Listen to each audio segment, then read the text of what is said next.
F1 is weird, both on the track and off it. Hello everyone. Let's start small and get more strange as the video goes on. Starting off with this guy at the 2023 Austrian Grand Prix. Para ti. ¡Ay, ay, ay, ay, ay, ay, ay, ay! Es peligroso. Sí. Es peligroso. Ay, pobre hombre. That's got to be embarrassing. And to be memed on by Oscar Piastri after? Just smile and wave, man. Smile and wave.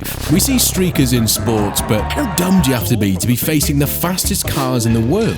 We've got a lunatic on the track, down the hanger straight, 160 miles an hour the cars are doing as it comes through there. Luckily then the marshals have got to him now, safety car deployed. At least he had a message, because in Singapore, this happened. There's a fan on the track. What is this? Just a man going for a stroll of what, 89,000 fans here this evening, and one of them has thought, you know what? I'll go for a walk on the track. Was he just lost? Lost a bet? Regardless of why he did it, what if a driver took a legal shortcut?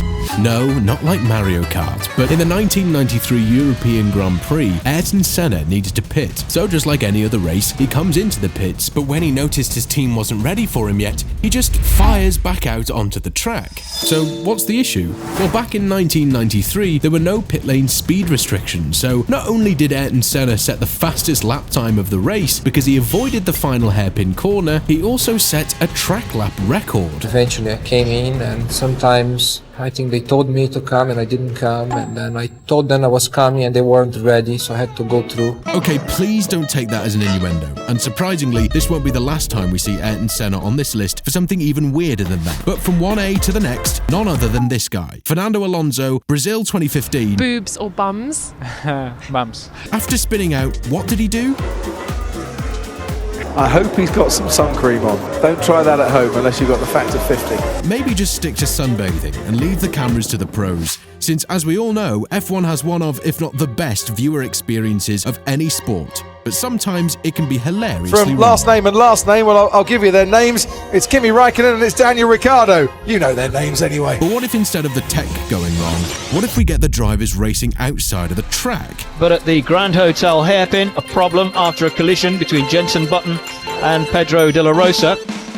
De la Rosa and Button trotting back round by the harbour, and Pedro Diniz, Ricardo Zonta and Nick Heidfeld also having to jog back to the pits. To the press conferences, and this is arguably the best press question in F1 history. Gentlemen, a short view back to the past. 30 years ago, Niki Lauda told us, take a drake, a monkey, place him into the cockpit, and he is able to drive the car. 30 years later, Sebastian told us, I had to start my car like a computer. It's very complicated. And Nico Rosberg, he pressed during the race the wrong button on the wheel. Question for you two both. Is Formula 1 driving today too complicated with 20 and more buttons on the wheel?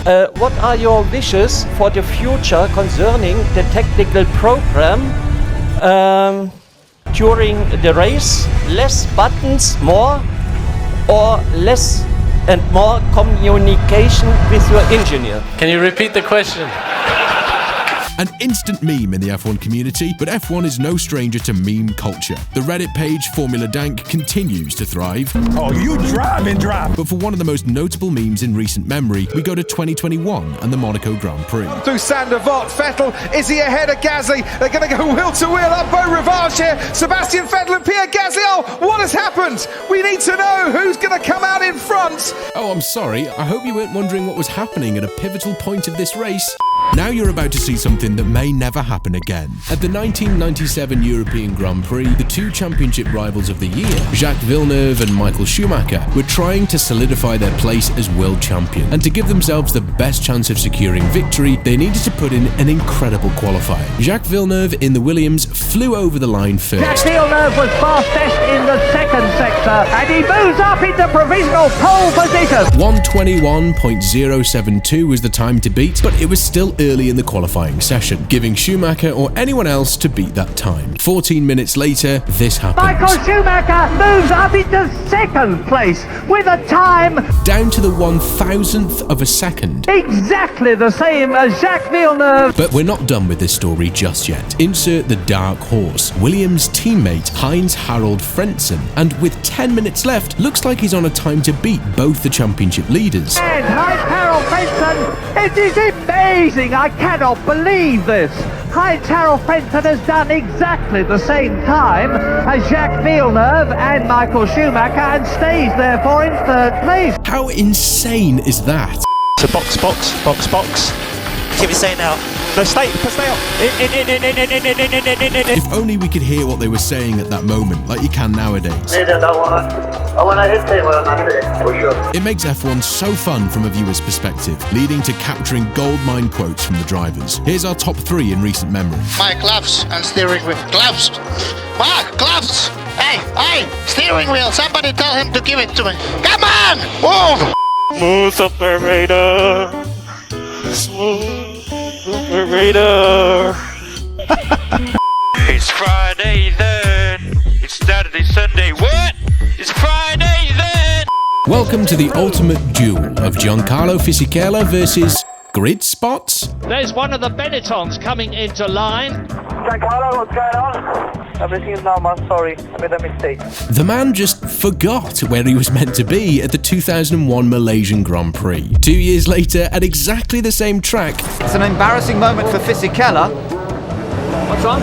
When he repeats his 2001 Malaysian Grand Prix mistake by taking the wrong grid spot. Daniel Ricciardo. Pizza. Everyone loves him, and for obvious reason. It's impossible to choose a best moment, but this is our favourite, with him and Lando being full-time idiots. Man's had a good moustache. It might be that I'm not able to grow, and he had good eyebrows as well. If you have. Funny about that. Is it? I was just wondering if. It's not that. What's funny? What's going on here? He's crying! We can throw in one more. Is it real sweat? It's real sweat. I'm a high performance athlete. Athletes sweat. Sweat, baby. Keep. Sweat.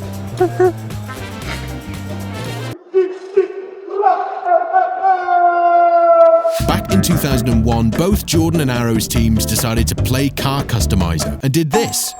Monaco is famous for its windy, narrow streets, so to assist with downforce, they threw on these crazy spoilers to give them the edge. But, as you can imagine, the FIA was having none of it, and before the race even started, told them to get rid of them for their unsafe structural integrity. Or as some people would call it, cheating. Everyone knows that 20 people start in an F1 race. And it's lights out and away we go! But what if it was just one? Hungary 2021 started with a bang at turn 1. And there's Lando Norris touched, and into each other goes Valtteri Bottas and Sergio Perez. 4 drivers down, 16 to go, and the rain started to pour. As more cars started to fall from their injuries, the red flags were out. But wait, look up. The sun, it's shining again. Everyone, fire into the pits. We're throwing on slick tyres. Everyone changed from their intermediates or wet tyres as soon as the sun began to shine. Well, all except one. It's going to be lights out and away we go for Lewis Hamilton only. Lewis Hamilton. He erred on the side of caution, not trusting this sun tease, which led to one of the weirdest sights in Formula 1. Did the risk pay off for Lewis? No. He pitted the next lap for slicks, throwing him back into the last place. But hey, he did work on his way back up to second in a crazy drive, losing to none other than Esteban Ocon. 14 comes back to finish on the podiums. We're cranking the weirdness up to 100. Never mind one man, one grid. What about 2 guys, 1 car? Nigel Mansell stops to take his rival Ayrton Senna back to the pits. On your way, Nigel, says Senna with a tap on the helmet. Get off it, he says to the official. 2 was cool, but what about 3? More? Give me 4! One of the most bizarre things I've ever seen post-race. Never mind faulty cars. What if the track didn't work? 1, 2, 3, 4, 5.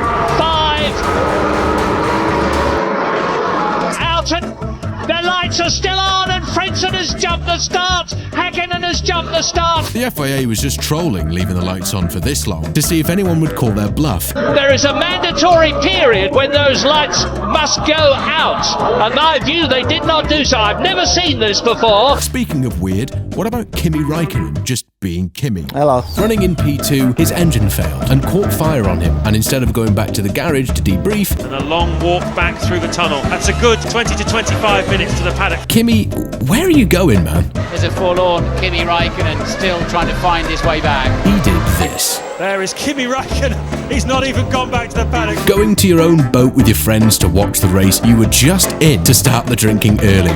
He's got his shirt off. He's on his boat. He's with some of his best mates from Finland who've consumed their own weight in champagne and beer. What a legend. Staying in Monaco, there was a robbery. 2004 and Jaguar were running behind the pack and needed to get funding however possible. Jaguar PR chief concocted a genius plan. To promote the new movie Ocean's 12, they decided to acquire and attach a giant, real diamond, costing $300,000 each, to the front of Mark Webber and Christian Klein's cars. What could go wrong? Let's go forth to the race day in Monaco, literally on lap 1. Disaster strikes. Christian Klein, quote-unquote, places his car into the wall at the famous hairpin, and if you can see, the nose of the car and that diamond are now lodged into the tyres. Okay, so they could just grab it on the way out, right? Well, the issue now is according to the rules. No team is allowed near the car until after the race is done. So, because this was lap 1, it was at least 2 hours until the team could get the car back in the garage. When they got the car, diamond gone. Was it in the wall? The stewards? Ethan Hunt? Regardless of how they searched, the diamond was nowhere to be seen. And now, 20 years later, the diamond has still not been found. Like that's ever gonna happen. Whoever stole that and got away with it is a smooth operator. How is anything gonna top that? We're going to China in 2010, introducing Sebastian Buemi, who will forever be remembered for the weirdest crash in the history of Formula 1. The Toro Rosso team decided it was time to introduce their new state-of-the-art front upright. But then, in practice, how did that even happen? Braking at 190 miles per hour, the car's front suspension wishbone just exploded, causing both his front wheels to come flying off in the strangest crash ever seen in an F1 car. You think we're done here? Absolutely not, because there's hot single videos on your screen ready to be clicked. Go on, we'll see you over there. The Grid, out.